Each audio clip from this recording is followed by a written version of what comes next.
Добрый день, дорогие друзья! В сегодняшнем выпуске мы расскажем вам о важности музыки в жизни человека. В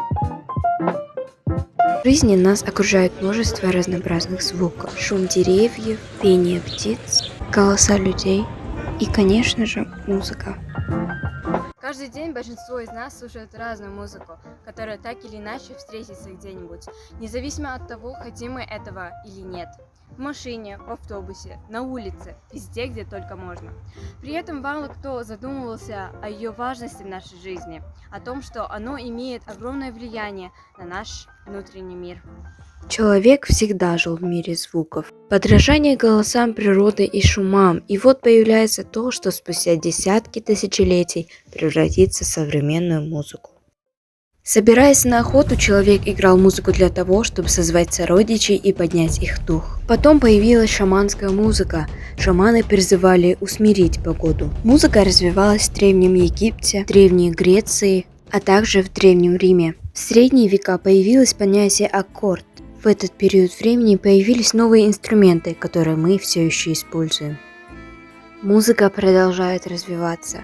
Появляются новые жанры, усложняются мелодии, происходит более глубокое понимание музыки. В начале 15 века зарождается опера. Теперь музыка звучит совершенно по-другому, и это очевидный прогресс. Развитие музыкальных инструментов также не стоит на месте. Появляется первый универсальный и самодостаточный инструмент – фортепиано. 18 век дарит нам талантливейших музыкантов, музыкой которой мы восхищаемся до сих пор.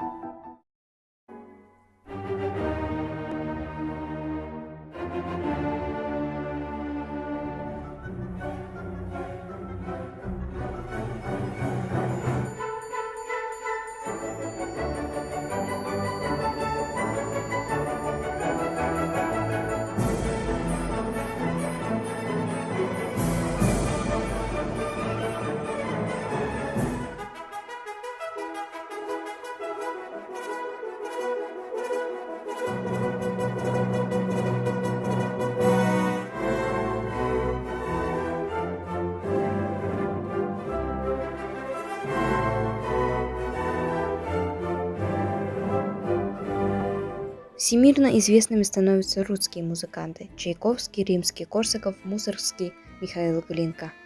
К концу XIX века можно разграничить два главных направления в музыке – классическая музыка и традиционная музыка простых людей. С вами была ученица 8 А класса общей средней школы номер 66 Колдарова Энкар. До скорой встречи!